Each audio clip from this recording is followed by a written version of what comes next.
Well, I think even when I was young, I was interested in spiritual things. So I think we're born with propensities, inside ourselves. So I was always looking for things like meditation or ways of conducting one's mind, body, speech, and mind. So these things came naturally as a question: what is this life for? What is the meaning? And I think things develop from the questions you have when you're young. And so when I started to mature in high school and like this, I started to look around for teachers of meditation and Buddhism. And so I met some great masters even in the States and began to study with them. So I've always been interested in that, from early on. It's a similar answer, that it's something inside yourself that you're brought into the world with. On the other hand, I think it will be difficult or not so easy for Nepalese to understand right away that in America the lifestyle is very mechanical. Everything is like a machine. It's highly technically advanced. But technical advancement doesn't bring happiness. And if you're suffering, like here for example, you have a lot of hardship. People are carrying things in the mountains and life is kind of hard physically. But mentally, it's not so bad, it's easy. In America it's the opposite. Physical life is easy, there's a lot of conveniences, but there's a lot of mental suffering, a lot of anguish and disconnection. And so I think as a young boy growing up, I saw that people were suffering that way. And I wanted to find some ancient wisdom or solution to that. So that's what also brought me to Buddhism and eventually to Nepal.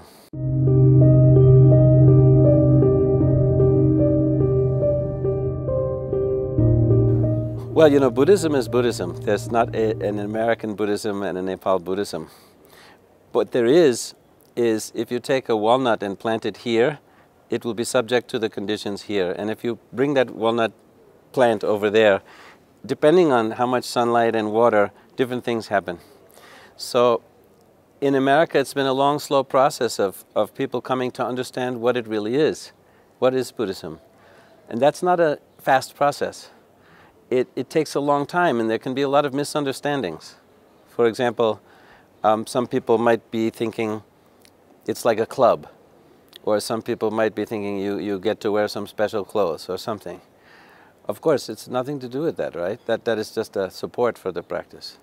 So American Buddhism is really trying to look at the essence of the mind more, because we don't have that same historical context that Asia does.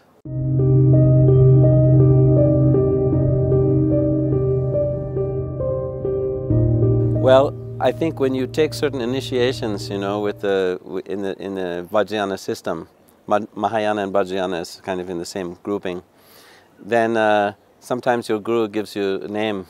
So this name Rangbar Nimoz, I think it's just a naturally arising name that one of my teachers gave me as a blessing like this. So it's a Lama name.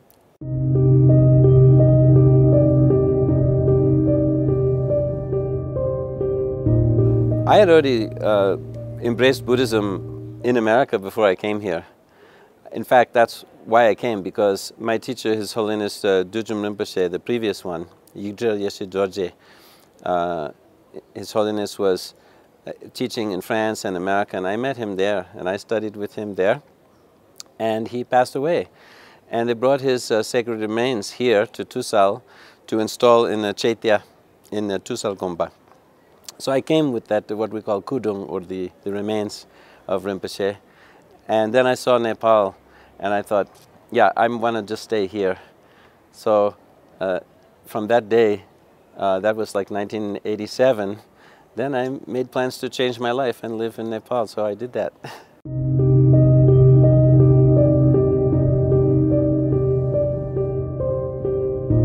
Well, mostly I'm associated with the Dujum Gomba in Tusal. But then after my teacher passed, I went to his Lord of Refuge, Chatul Sangye Dorje Rinpoche in Naryantan Gomba in Parping. And I also went on retreat there. and studied with Rinpoche, received his blessings and served him. And then eventually I opened one gompa in Sanku, Vajrayogini. So this is east of Bodhanath. So I have a gompa there, and we do practices in that gompa also.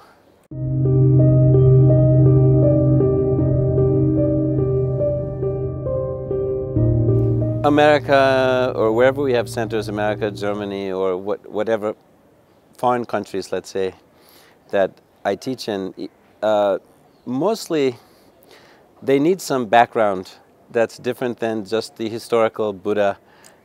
They need to understand why they should practice meditation, what the benefits are.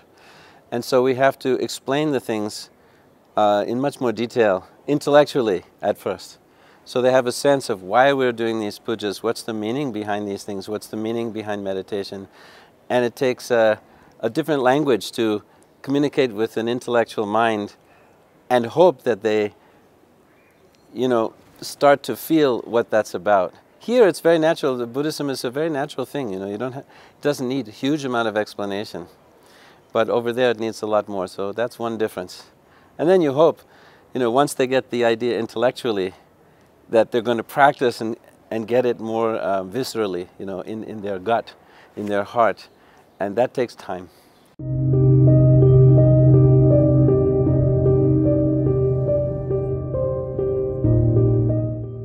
Oh, I'm much more happy doing a practice and teaching. That's really what I love to do. I want to benefit other people. When I came to Nepal, at first I had to have a livelihood to stay here. So I opened up a solar electric company, maybe you know it, Lotus Energy. And we electrified, thousands of villages with solar power. And I was happy about it. It's kind of a temporary happiness for the villagers, some benefit. But in my heart I felt, this is not the ultimate kind of benefit for people. And I didn't come here for that alone. I came to practice and to try to benefit beings. That's what Mahayana is about, is to work for the benefit of others. That, your suffering is not as important as the suffering of others. That's the essence of Mahayana. So we have to work for their benefit to relieve their suffering. Giving solar is good, but it only relieves the temporary suffering. And meditation really can transform someone's mind. I'm so happy to be in Nepal as much as I can be and to do practice here. There's nothing I find more rewarding than that.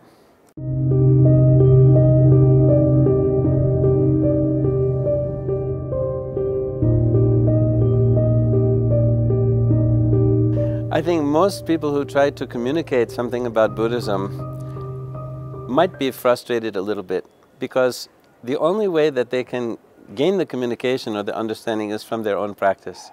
You cannot stick it in someone, like you have a pill and you put it there and that's done. So you have to relate to each person, and it takes a long time. And people are really sleepy. I mean, they're basically, in a Buddhism view, people are in a dream. They're sleeping and they're not waking up. So if you have the feeling, I want to wake somebody up, it's not a good, easy feeling, because they might not wake up. So you have to try different methods to reach people, and you have to be very patient. Even in the cultural sense, sometimes their misunderstanding is so big, such a big difference between Buddhism and what they're thinking it is. It's like sewing two pieces of cloth that are a kilometer apart, How do you pull those together, But it's also a practice to just be patient,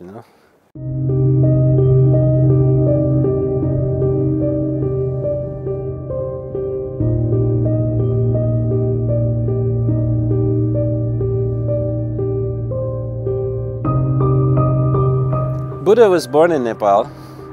The history is tied to Buddhism. Even the Newar people, I don't know if this sounds right, but according to some texts, Manjushri cut open the valley and let the water out and blessed the frogs. They became Newars, It's in the history like some kind of poetic idea.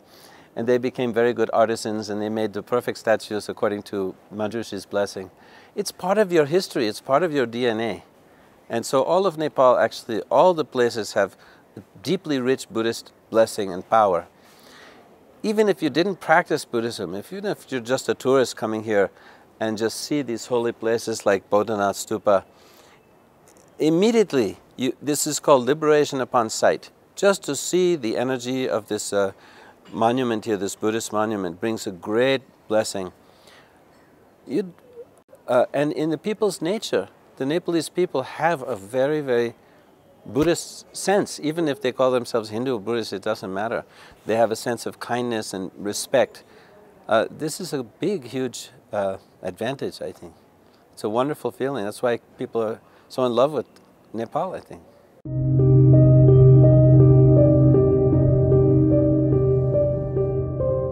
You know, after being here in Nepal for 25 years or so, I became in love with this stupa. And I was thinking, you know, at the time, I have to go back to my home country to help my people also. My teachers were saying, go back and teach Buddhism there. And I don't know if I felt capable or not capable. But I looked at Bodhinath Stupa, and it seemed it would be very amazing if we could build one Bodhinath Stupa in America. And I checked into it with many High Lamas, and there were actually some prophecies about this. And so I got involved in a project to build Bodhinath in America. And the prophecies that came, we have in our system, Mahayana, Vajrayana, we have systems of protective deities who give prophecies about these things. And they were so detailed and so long and voluminous about what happens if we could make such a stupa. And many of the prophecies have come true already. But basically, people's mind have become incredibly agitated now throughout the world because of the mechanical lifestyle. Even families are not agreeing with each other. Father and son don't agree. Mother and daughter don't agree. Families break up. No matter what we get technically, it doesn't satisfy. Food doesn't satisfy. Everything is kind of, especially in America, it's a sense of physical goodness, but inside there's no happiness. And it's causing a major destabilization in the world. One of the things that the Buddhists have said is that to make these kind of stupas and reliquaries properly can totally transform a situation. So I'm really dedicated to making a Bodhinath stupa in America, and we're almost about to get the land for that. And here the government, the Buddha Area Development Group here has handed over from the government some bricks from the Bodhinath during the reconstruction, which we also involved in after the earthquake. So those bricks have been already sent to America to make a sister stupa that will make a connection between the spiritual energy here and for the American people and the world in general.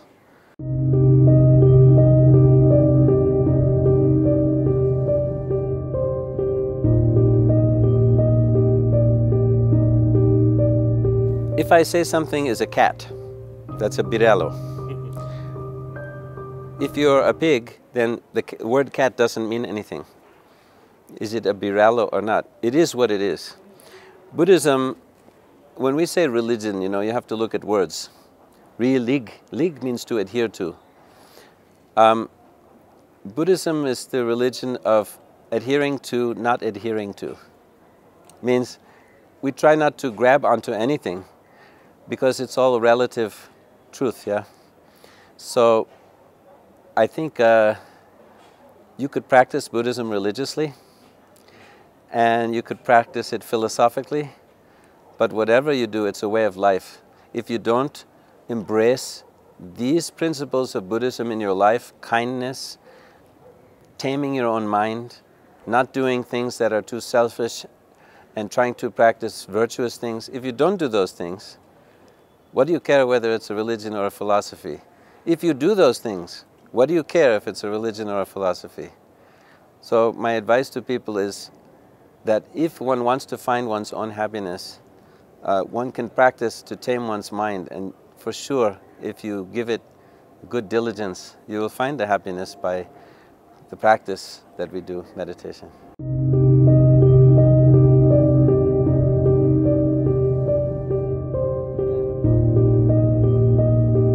There are many different types of Buddhism. In essence, they are one. The teachings of the Buddha are not different. But because there are many types of sentient beings listening, some have a view that is red, some have a view that is yellow. So the teachings come in different ways according to different beings. The Theravada path, for example, is one cycle of teachings of the Buddha, then Mahayana, then Vajrayana.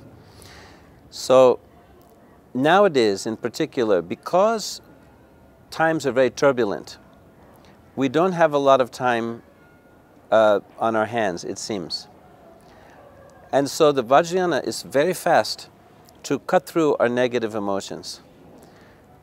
These are the source of the problem anyway. When we have a dualistic mind, then we might say, I'm better than that person. Yeah? This is a distortion of equanimous wisdom. If you say, I'm different than that person, they got, but I didn't get, then jealousy arises. This is also a distortion, yeah, based on duality. It's distortion of all-accomplishing wisdom. If your anger rises up and you say, I don't like that person, or I don't like the situation, it is a distortion of mirror-like wisdom. If you start to grasp onto something, I must have that, and it becomes very troublesome for you and starts to shake you, this is a distortion of discriminating wisdom.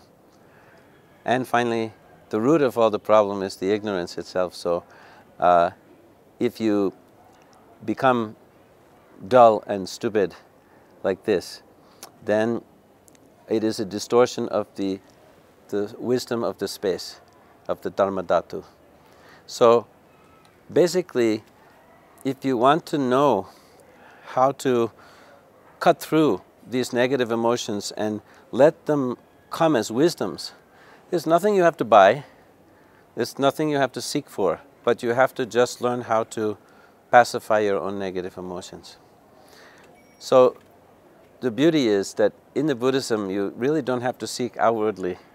Of course, you need a teacher to help, but you don't need to buy anything or become rich or something like this, you know. What you need is all complete inside. It's a question of mining for the gold inside yourself, like this. We tend to look at our relationships and our job and everything as something like, what am I going to get out of this? Yeah? Even our wife or our spouse, you know, what am I going to get out of, you know, I want this person to give me something or make me happy or something. But it's the opposite. If you really want to know why you're with someone, think about making them happy.